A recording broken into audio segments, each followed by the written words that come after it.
નમસ્કાર મિત્રો, આજે અમે અલગ લઈને આવી ગયા છે. આજે અમારે ઘઉં વાઢવાના છે. તમને ઘઉં વાઢવા શીખો તમે પણ જોઈ લો. આ ઘઉં છે પાછી ગયા છે. તમારે પાછા તો કોમેન્ટ કરું છું. એટલે આટલી વાઢી નાખી, આટલા વાઢી નાખ્યા. જોઈ લો, કમ્પ્લેટ વાઢાઈ ગયું. વાઢી કરો એ બાજરી વાળતે ઘઉં વાળતે જો દાંતણ નવા પેટી લાવી દઈશી ને ઘઉં વાઢી દે છે. અમે તરત તાજા ઘઉં વાઢવાના છીએ. આજે મુહૂર્ત કરી નાખીશું વાઢવાનું. વાઢી નાખ્યા છીએ એટલે જોઈ લો, કમ્પ્લેટ વાઢે છે. જોઈ લો, હું બતાવું.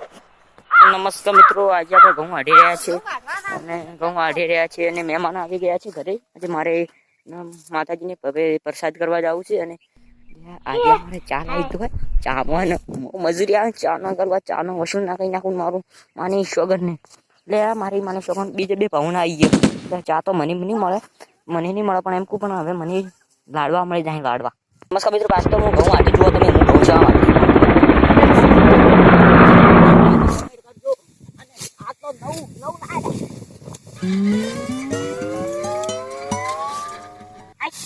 ગળા દાડ્યા તો ઘઉં વાટવા મળે.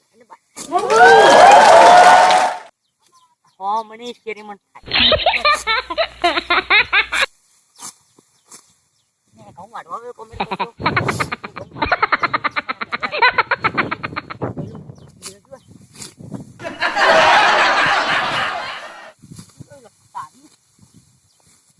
ઘઉં વાટવાના તમે વાટવા કોમેન્ટ કરજો.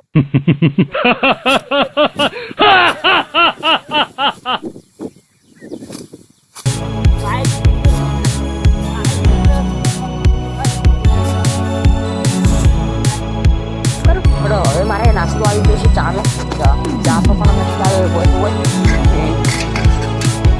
બેણી તો લઈને આવ્યું હોય. જોઈ લો, જઈ લો. હવે મારે આજે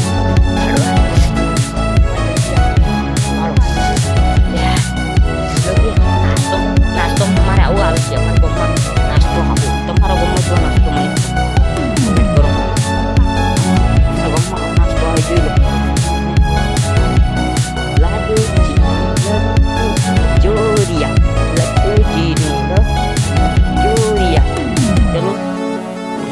જોઈ લો, હવે અમે ઘઉં વાટી રહ્યા છીએ.